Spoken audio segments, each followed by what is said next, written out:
Because the internet in Esperance is so poor, we put our portable Starlink on the gazebo here so that we had internet while we're down here. Our Starlink is in the AirVision supplies flat mount. So we've now got the Gen 3 Starlink, which is a flat dish, a non-tracking dish. So we're going to compare the speed that we get off our traveling roaming unit, and also we'll see how this flat one goes as well, to see if turning your old home hardware into a traveling unit and upgrading to the Gen 3. So let's crack on and do some speed tests.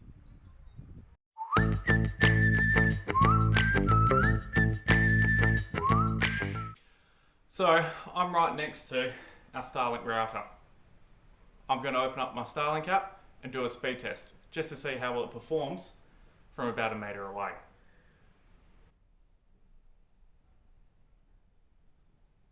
Alright, so I'm on my Starlink here. I'm going to open up the speed test and we're going to see how well we go. Now you've got to remember that this is on travelling and it's an overcast day. It's pretty slow, that's only 58 meg and 30 up. So let's see if it's that my Wi-Fi is on the older 2G network rather than 5G.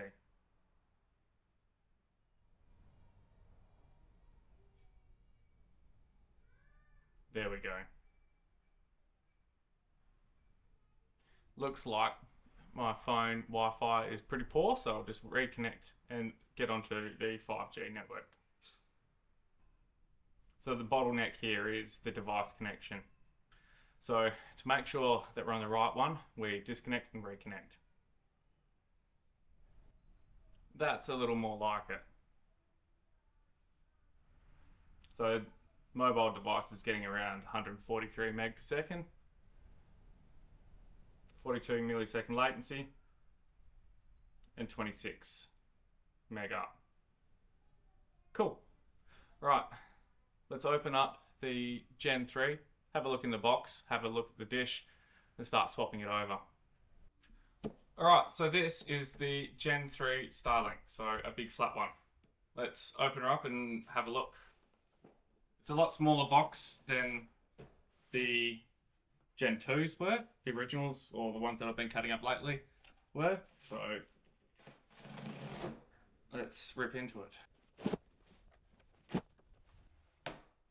Alright, big old dish with its own little stand there.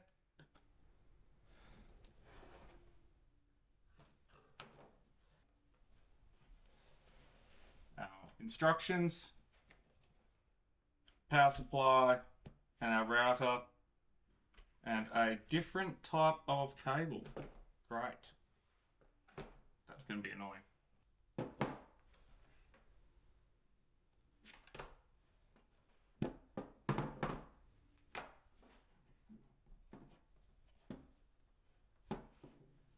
Right, so power supply is pretty straightforward. Something that's a little annoying about this is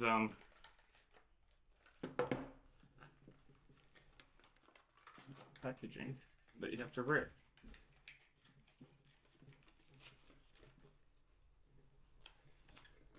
That the cable is not going to be transferable between the two units.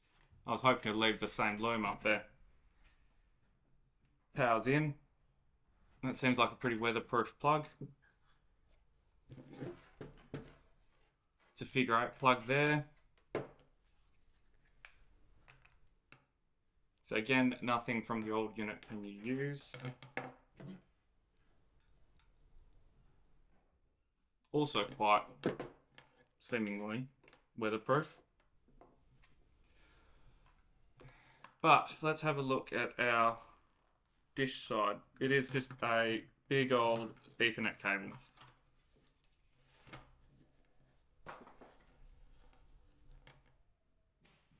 So not transferable. But it's the same on both ends. Cool. Well,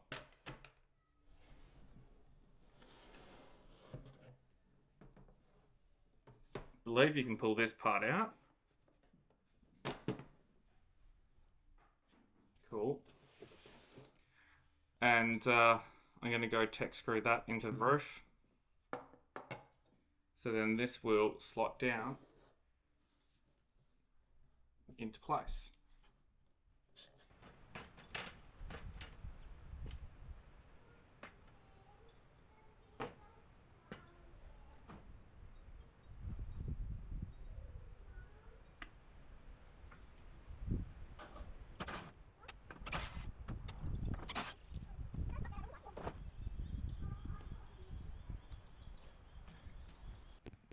you need me to pull that one? That grey cable there. This one. Yep. Keep pulling. Gentle.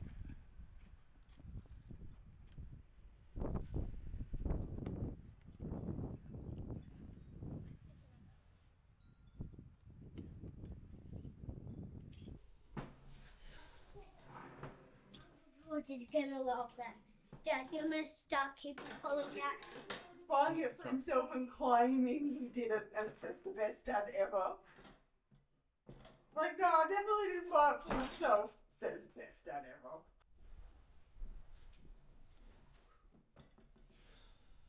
Okay, so we've got the AirVision Systems vehicle mount in its nice durable case, and we've got the Gen 3 Starlink. Now, AirVision Systems are making a bracket for Gen 3, which hopefully I can insert a little clip of. But the Gen 3 is significantly larger than the original unit, but about the same size as one of our flat mount tough units. So I'm not the guy who's going to open one of these up for the first time, but also they've made it a whole lot easier to modify these for in-motion use. So the AirVision Systems unit has been really good, and it allowed us to have high-speed internet here in Esperance when all the other communications here are pretty poor. So this can now go back onto Jasmine's car and give her internet for when she drives back to the station. And this can get put up in the exact same place as this one, so we can do a fair comparison on speed between the two units. And then later on, I'll install it permanently and beam the internet across to my brother's house. All right, let's install this new one.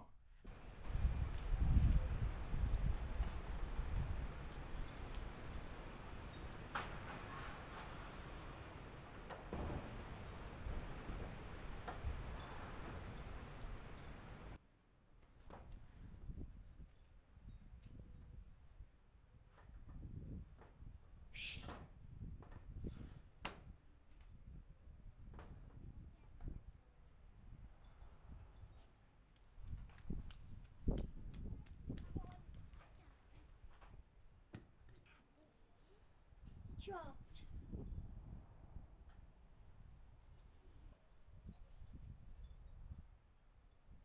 On the inside of that.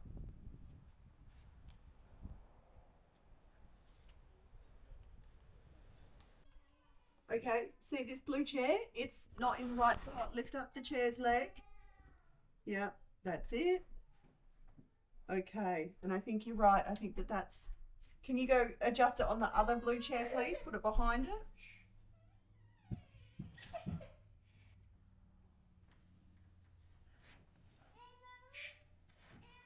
Yep, stop.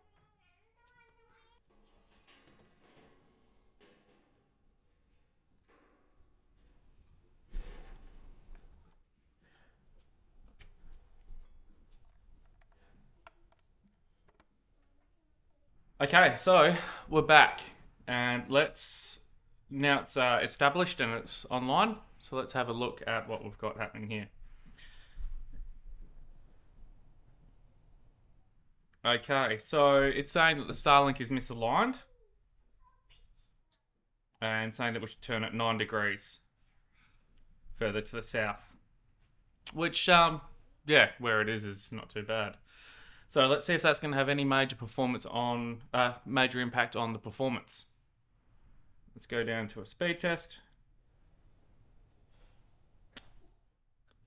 Okay, yep, that's pretty impressive. It's cracking 400 megasecond on that.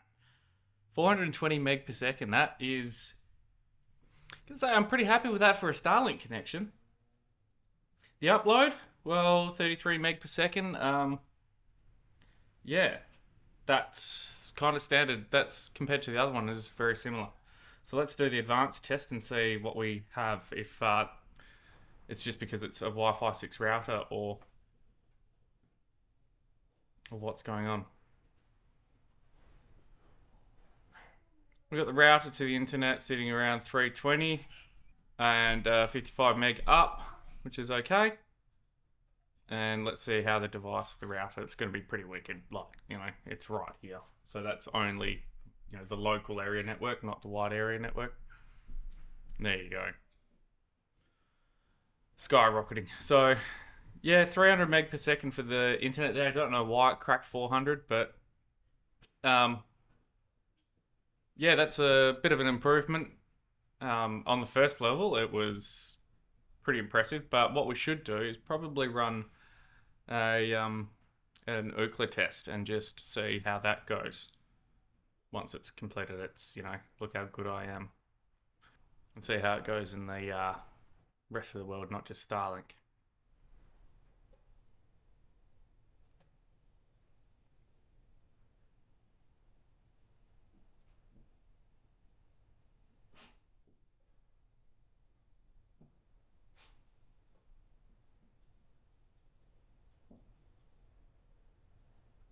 $354 down.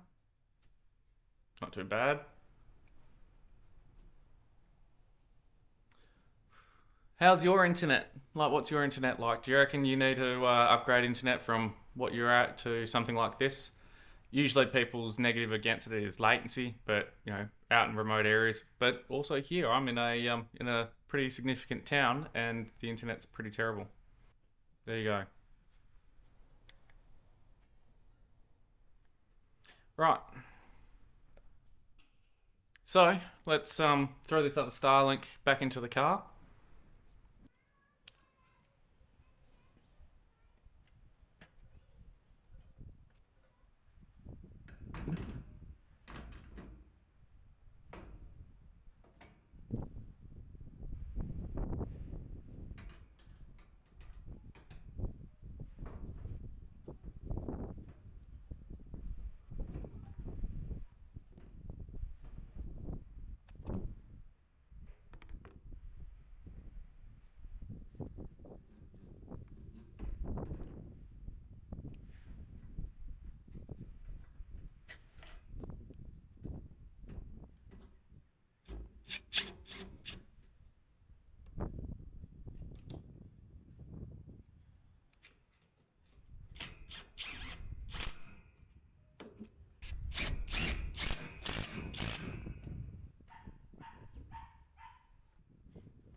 All right, that's tucked away. Couple of zip ties up top, smidge of gaffer tape, and that'll be all good and secure. So then it comes to powering it. Now, I've done 12 volt conversions. I'm looking at another 12 volt conversion to try out for this vehicle or mum and dad's vehicle. But the easiest and quickest solution for now is to continue to use the EcoFlow Delta, which is pretty wicked. It means that the car can't get run flat by it. I know I can set the battery system up a little bit better, but it also means that if you're swapping it to a different vehicle, like someone else's car, and they're borrowing your Starlink, like your mates or something, you can just switch it vehicle to vehicle without worrying about making sure that there's a power system. So the cable comes in through the back here. It doesn't get crushed at all. It's okay. Then it just run inside here. Could get a little bit of a pinch, but it hasn't been pinched. And then it's looped up down the back there. Then I've got the router, and then we'll have a look around the side of this. Now Jasmine can still access the angle with no worries. And this time, I'm not putting the first aid kit behind it. First aid kit's going to be out the front. Then, because the router's down the back there, it's secure and it's not in a crush zone. I can get our power cord. And the EcoFlow Delta has 4 240 volt outlets.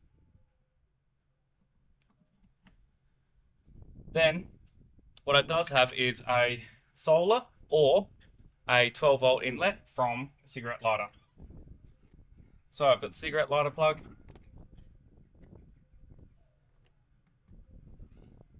Whack that in. Keep these lead out. Now, when it comes to turning the system on, Jasmine does remember to turn it on at the front and on the back to give power delivery to this unit, giving her internet. It'll run for around 27 hours, which is plenty of time. But with the additional charging, it's got more time to go. So I'll slip that in and do this little tidy up and she's good to go. All right, so Jasmine's got an EcoFlow Delta and she's got a Starlink up on the roof. What do you reckon of the performance difference between the Gen 3 and the chopped down Gen 2 while they're both in a flat fixed position? Thought it was somewhere around 80 to 100 meg per second difference. But do you really need that extra performance for what you need to do? Is it fit for purpose? Do you need it on a vehicle to be going that fast? So let us know your thoughts on that mounting bracket that we've got, and also if you think that it's worth going to Gen 3. If you're currently sitting on a different internet service and you've got some pretty poor connection, even in a rural Australian town, it might pay to look into Starlink because the performance is so much better than the cable service that we used to have to this house. All right, thanks for joining us. Jump on to the channel, subscribe, and see what other stuff we're going to be trying out and testing throughout the channel, because we test what we use and we won't review anything that we don't really see a practical use for. So thanks again for joining us, and I will see you on the next one. Cheers.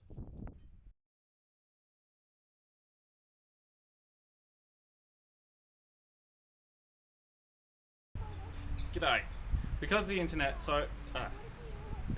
it's in the flat mount.